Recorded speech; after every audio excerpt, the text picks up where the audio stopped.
देखिए, global market तो crash कर रहे हैं। आपने बहुत सारी वीडियोस देख भी ली होंगी उसके ऊपर। मैं उस पॉइंट ऑफ व्यू से नहीं बात करूंगा। मैं ये बात करूंगा कि अगर आप एक इन्वेस्टर हैं तो क्या करेंगे। देखिए, एज ए ट्रेडर हमें पता है इन चीज़ों को कैसे डील करना होता है। मार्केट्स गिरते हैं, मार्केट्स बढ़ते हैं, ट्रेडर्स दोनों साइड का फ़ायदा उठा सकता है। तो ट्रेडर को दिक्कत नहीं है। ये वीडियो एम्ड है उन इन्वेस्टर्स को जिनको लग रहा हो कि अभी हम क्या करें, स्पेशली जो नए इन्वेस्टर्स हैं जिन्होंने ये सब चीज़ें देखी नहीं है कि बियर मार्केट क्या होता है, दुनिया में क्राइसिस क्या होता है। ये सब मैक्सिमम लोगों को पता नहीं है, क्योंकि 85-90% डीमैट तो कोविड के बाद खुले हैं। उन्होंने ये पीरियड कभी देखा ही नहीं है। तो उनके लिए थोड़ा सा है, आप अपने इन्वेस्टर फ्रेंड्स के संग ये वीडियो को हो सकता है तो शेयर करिएगा। देखिए, हमेशा हमको ना एक चीज़ समझना पड़ेगा कि कुछ भी चीज़ अगर हो रहा है दुनिया में तो उसके पीछे का बैकग्राउंड क्या है। बैकग्राउंड पहले समझा देता हूँ डिटेल में। थोड़ी वीडियो लंबी हो सकती है, पेशेंटली सुनिएगा, सीखने को काफ़ी कुछ मिलेगा। सैटरडे संडे ऐसे भी आपको कोई तोप मारना है नहीं, तो सुन लीजिए ढंग से, आराम से, एंड उसके बाद फिर अपना देखेंगे कि क्या क्या हम लोग कर सकते हैं। तो पहला चीज़ ये समझिए कि दुनिया में सबसे बड़ा कंज्यूमर मार्केट जहाँ पे हाईएस्ट मार्जिन किसी बिजनेस को मिलता है तो वो है यूएस। ये इंडिया नहीं है कि 2-2 रुपए के लिए फाइट होता है। इंडिया में कोई चीज़ अगर आपको 5,000 में बेचने में दिक्कत आ रही है ना, यूएस में उसको शायद 50,000 में आप ऐसे ही बेच के निकल जाओगे और कोई पेन भी नहीं आएगा। ये है यूएस का मार्केट। तो जितनी भी कंपनीज इंडिया से यूएस में केटर करती थी वो सब बहुत हाई मार्जिन पे बिजनेस करती थी। ठीक है, अब इतना हाई मार्जिन पे जो लोग बिजनेस कर रहे हैं उनके बिजनेसेस में अब टैरिफ लगेगा, तो वो तो कहेंगे कि हम बिलिंग ज़्यादा कर देंगे। लेकिन अगर कंज्यूमर के लिए प्रोडक्ट का प्राइस बढ़ जाएगा तो क्या कंज्यूमर उतना डिमांड करेगा? और फिर क्यों नहीं यही कंपनी जो यहां से वहां एक्सपोर्ट कर रही है वहीं पे बना ले, ताकि ये टैरिफ का झमेला ना लगे। तो बहुत सारी चीज़ें चेंज हो रही हैं, ग्लोबल डायनामिक्स चेंज हो रहे हैं। ग्लोबल मार्केट्स का आपने देखा ही होगा हाल कितना बुरा है। आपको हर जगह सुनने में आया होगा नैस्डैक 20% गिर गया इन फ्यू डेज, ये वो सुनने में आया होगा आपको। बात समझिए कि कभी भी इस तरह के जो फॉल्स आते हैं ना, इन्वेस्टर्स के लिए वो अपने एसआईपी को टॉप अप कर देने का समय होता है। कि एसआईपी आपके मान लीजिए महीने की सिर्फ 10,000 रुपये की चल रही है, तो अब कोशिश करिए कि इस महीने ज़्यादा सेव करके 15-20 हज़ार का एसआईपी कर ले, क्योंकि लोअर लेवल पे मार्केट में एंट्री मिल जाएगी आपको। ये नॉर्मल इन्वेस्टर्स को ये करना चाहिए। अब पॉइंट ये आता है कि बार बार आपको ये सुनाया जा रहा है कि इंडिया बहुत बेटर ऑफ है, इंडिया को कोई दिक्कत नहीं हुआ, ये नहीं हुआ। अगर टैरिफ का कोई असर इंडिया पे नहीं होता या इंडिया के लिए अच्छा होता तो मीडिया के पहले ना आपको मोदी जी के मिनिस्टर्स बोलते हुए और मोदी जी खुद नाचते हुए दिखाई दे देते कि देखो देखो देखो हमारे ट्रम्प भाई साहब ने हमारे लिए इतना अच्छा किया। एक चीज़ बता देता हूँ, दुनिया के सारे पॉलिटिशियंस सिर्फ पब्लिक को बेवकूफ़ बनाना जानते हैं, वेदर इट इज़ इंडिया और वेदर इट इज़ यूएस। क्यों? टैरिफ टैरिफ टैरिफ लगाया यूएस में, ठीक है। आपको क्या लगता है टैरिफ कौन पे करेगा? इवेंचुअली कस्टमर ही पे करेगा ना। 100 रुपए की कोई चीज़ अगर इंपोर्ट हो रही है, मान लीजिए इंडिया से इंपोर्ट हो रही है, तो 127 रुपये में अब इंपोर्ट होगी। तो जो बेचने वाला है वो 100 रुपये का ही बिल रेज करेगा, उसको 100 रुपये ही मिलेगा, लेकिन बिल तो 127 का बनेगा। तो कंज्यूमर को तो 127 रुपये पे करना है। 27 रुपये गया यूएस गवर्नमेंट के पास, ठीक है। तो यूएस गवर्नमेंट की कमाई हो गई एंड टैरिफ लग गया। और वहां पे ये बार बार चिल्ला दिया गया कि देखो हम देश के हित के लिए कर रहे हैं, दूसरी कंट्रीज हमारे संग खराब कर रही हैं, उनके लिए उनके अगेंस्ट हम एक्शन ले रहे हैं। यही फेक नेशनलिज्म हमारे यहाँ भी चल रहा है कि हमको दुनिया को दूसरे को बता, हमारे यहाँ क्या बोला जाता है, चाइना को बर्बाद करना है, पाकिस्तान को बर्बाद करना है, ये हमारा दुश्मन है, वो हमारा दुश्मन है। यही कर करके हमारे यहाँ क्या किया जाता है, इंडिया का जो एक्चुअल मुद्दा है, जॉबलेसनेस है, इकोनॉमी में ग्रोथ नहीं है, पब्लिक का इनकम नहीं बढ़ रहा है, ये सब मुद्दे से ध्यान डाइवर्ट कर दिया जाता है। वही चीज़ यूएस में किया गया है। इकोनॉमी खराब कंडीशन में है, उनकी जॉब्स हैं नहीं, बिजनेसेस का हाल बहुत बुरा चल रहा है, एंड उनका खुद का कंट्री डेट सीलिंग लिमिट बढ़ा बढ़ा के नोट प्रिंट कर करके चल रहा है। वो सबसे ध्यान डाइवर्ट करने के लिए क्या कर दिया गया, देखो दूसरी कंट्रीज हम पे इतना टैरिफ लगाती हैं, इतना टैक्स लगाती हैं, हम भी अब उन पे लगाएंगे। मेरे भाई तुम लगा लो, बट तुम क्या चाइना के तुम 56% टैरिफ लगाने के बाद भी, 54% टैरिफ लगाने के बाद भी तुम चाइना को उसके मैच नहीं कर पाओगे उसके कॉस्ट से।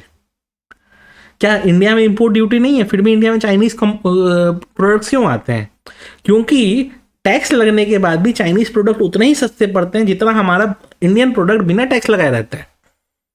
बिना इंपोर्ट ड्यूटी लगाए इंडिया में जो प्राइस के प्रोडक्ट चाइना दे पा रहा है आफ्टर टैक्सेस, उसका हम मैच ही नहीं कर पा रहे इंडियन बिजनेसेस। तो इसीलिए यही हो रहा है कि मेड इन इंडिया के बदले असेंबल इन इंडिया हो रहा है। चाइना से खरीद के आता है, इंडिया में असेंबल होता है।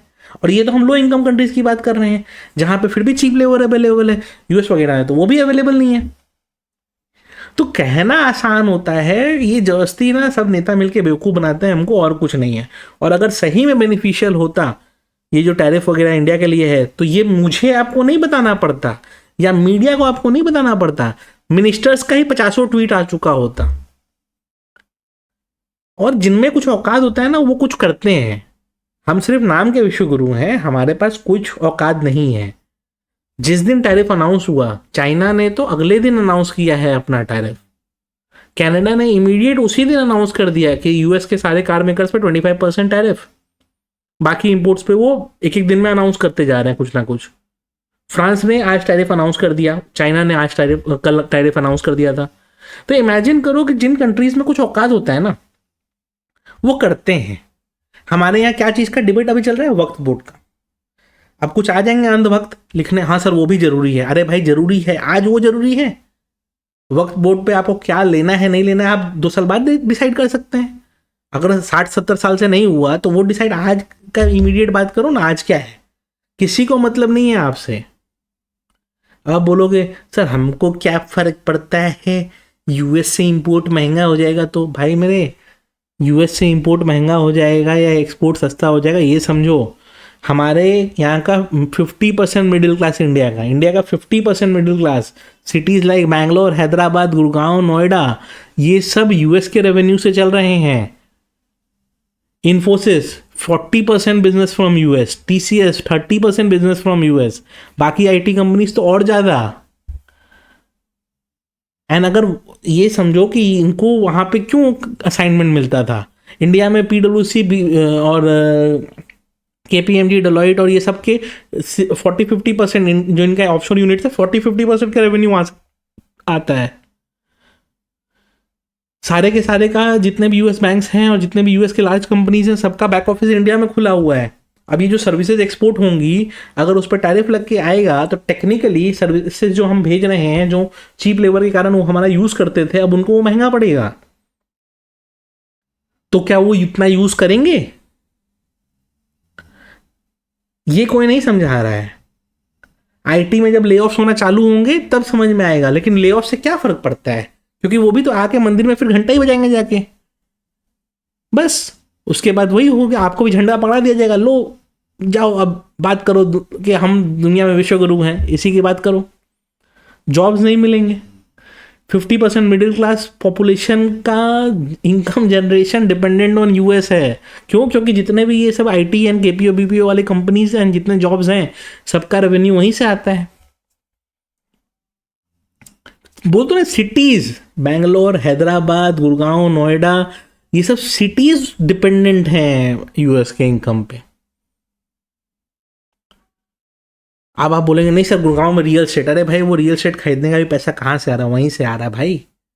किसी बिजनेसमैन से पूछ लो जाके कि उनको मार्जिन सबसे ज़्यादा हाईएस्ट कहाँ मिलता है। इंडिया में वॉल्यूम मिलता है, मार्जिन नहीं मिलता है। यूएस में मार्जिन मिलता है, कम हेडेक में ज़्यादा बिजनेस वहाँ से होता है। ये सारी कंपनीज पर असर आएगा।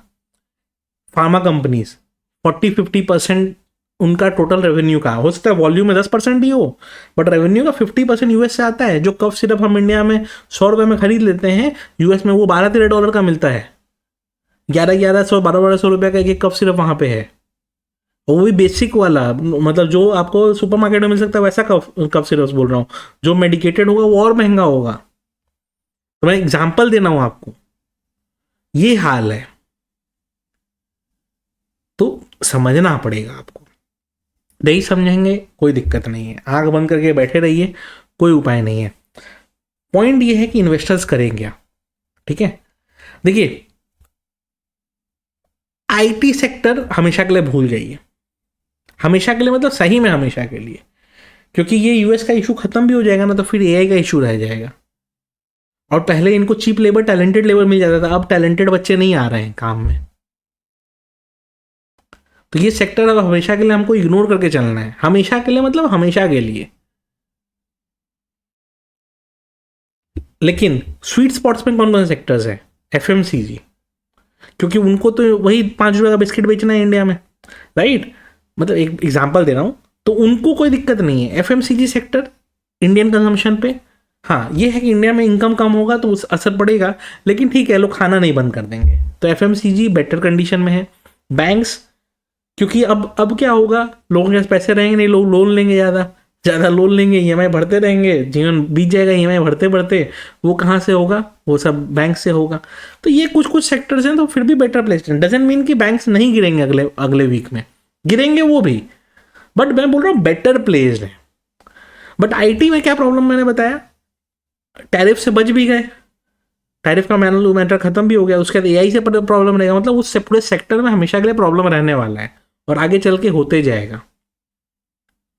ठीक है, तो ये चीज़ें और दिक्कत देती जाएंगी इन फ्यूचर और बढ़ती जाएंगी, तो वो सेक्टर ही पूरा अवॉइड करना है। फार्मा की बात करने, फार्मा का देखिए कैसा है ना कि दवाइयाँ बंद नहीं होती हैं, दवाइयों का डिमांड इन इलास्टिक माना जाता है, बस ये है कि उसका प्रोसीजर चेंज हो जाएगा, सस्ते में कहीं से खरीदते थे अब थोड़ा महंगा पड़ जाएगा एंड ऑल दैट, वो सब फर्क पड़ेगा। लेकिन शॉर्ट टर्म में पेन तो उसमें भी रहेगा। बाकी किसी सेक्टर पे अगर हम बात करें ना, तो जैसे हमारे केमिकल कंपनीज हो गए, ये इनका बहुत वहाँ पे यूएस पे डिपेंडेंस था, उनको दिक्कत आएगी। हमारे पेस्टिसाइड्स और ये सब वाले सब कंपनीज हो, सबको इशू आएगा। हमारे बहुत सारी कंपनीज, स्पेशली स्मॉल बिजनेसेस जो लिस्टेड नहीं है बट स्मॉल आईटी कंपनीज बहुत सारे वहाँ सर्विस देती थी, हमारे डिजिटल मार्केटर्स को इशू आएगा, हमारे पूरा बहुत सारा डोमेन में इशू आने वाला है। तो investors at this point of time उनको बस इतना जजमेंट लेना चाहिए कि यार देखो, मार्केट्स गिरते हैं ऊपर जाते हैं, आपका व्यू कितना दिन का है? आपका व्यू अगर से 1 महीने का है, ठीक है, तो फिर आपके लिए स्टॉक मार्केट नहीं है, दूर रहिए। व्यू मान लीजिए 10 साल का है, तो ये पीरियड है एक्युमुलेशन का, नेक्स्ट 1-2 साल एक्युमुलेट करते रहिए। मार्केट बहुत ज़्यादा ऊपर नहीं जाते हुए दिखते हैं 1-2 साल में, चला भी गया 1000-2000 पॉइंट तो वो 10% भी नहीं होता है। तो नेक्स्ट 1-2 साल आप एक्युमुलेट करिए, अच्छे से एसआईपी चलने दीजिए, जितनी पॉसिबल हो सेविंग्स करके रखिए, एसआईपी वगैरह करते रहिए, और कुछ फंड्स बैंक्स में भी रखिए, क्योंकि किसी दिन ऐसा सिचुएशन आ सकता है कि स्टॉक मार्केट से आप पैसा नहीं निकाल पाएंगे। उस दिन क्या करेंगे? उस दिन बैंक में पैसा होना चाहिए। तो ये कुछ कुछ चीज़ें हैं, ध्यान रखिए, इसको ध्यान अगर आप रख लेंगे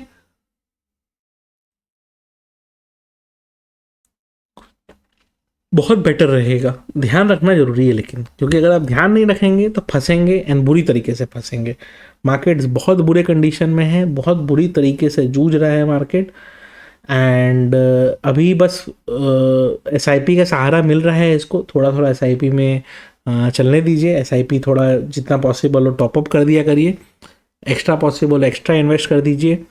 कमिंग वीक में तो हो सके तो मान लीजिए 20-25 हज़ार एक्स्ट्रा सेविंग करना है तो एसआईपीज में थोड़ा लमसम डाल दीजिए, कुछ सेविंग्स एक्स्ट्रा कर लीजिए, क्योंकि मार्केट्स अच्छे खासे लेवल्स पे मिलेंगे आपको। पैनिक करने की ज़रूरत नहीं है, इससे बुरे बुरे क्रैशेस हमने देखे हैं। कोविड के समय 40% मार्केट उड़ गया था, अभी भी उड़ सकता है, कोई बड़ी बात नहीं है, लेकिन मैं बोल रहा हूँ कि वो उड़ के भी रिकवर हो गया था। हाँ, बट वो है कि जितना फास्ट उस समय हुआ था उतना फास्ट हम एक्सपेक्ट अभी नहीं कर रहे हैं, हमको वेट करना पड़ेगा, और उसी तरह से थोड़ा दिन वेट करके एक टाइम आएगा जब आपको लगेगा कि हाँ चलो ठीक है, उस समय हम पैनिक नहीं किए तो अच्छा है। लेकिन अगेन बैलेंस रखिएगा।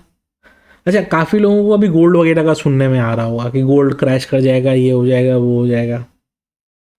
यार देखो, एक तो पहला बात, मॉर्निंग स्टार जिसने ये रिपोर्ट निकाला है उसका हाइप सिर्फ ना इन लोगों ने बनाया है, इन्फ्लुएंसर्स ने। बाकी मॉर्निंग स्टार को एनालिस्ट की दुनिया में कोई सीरियसली नहीं लेता है।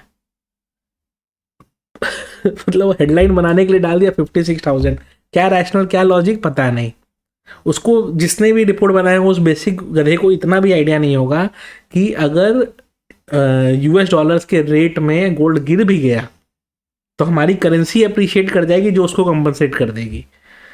गोल्ड इस तरीके से नहीं वर्क करता है, ठीक है। ये कह रहा है कि 56 से पूरा जो 90,000 तक गया वो पूरा वाइप आउट हो जाएगा, ऐसा नहीं होता है। गोल्ड वहाँ से $3,000 से $2,000 आ भी गया तो हमारी करेंसी 86 से 100 पे चली जाएगी, ये हो जाएगा। तो वो सब चीज़ों में मत सोचिए इतना, हम लोगों को बस इतना फोकस रखना है कि कुछ पैसे बैंक्स में रखने हैं, पैसा सेव करके रखना है, काम आएगा पैसा। म्यूचुअल फंड SIP वगैरह ये सब करना है, थोड़ा बहुत जितना पॉसिबल हो उतना हम टॉपअप वगैरह कर लें, उतना अच्छा रहेगा। एंड उसी हिसाब से अपना प्लानिंग करें, पैनिक करने की ज़रूरत नहीं है, SIP वगैरह टॉपअप करिए एंड आराम से रहिए। गिफ्ट निफ्टी दिखा रहा है 500-300 पॉइंट, बट वो ट्रेडर्स के लिए है, वो हम कल उस पर डिस्कस करेंगे। वीडियो अच्छी लगी हो तो लाइक ज़रूर कर दीजिएगा।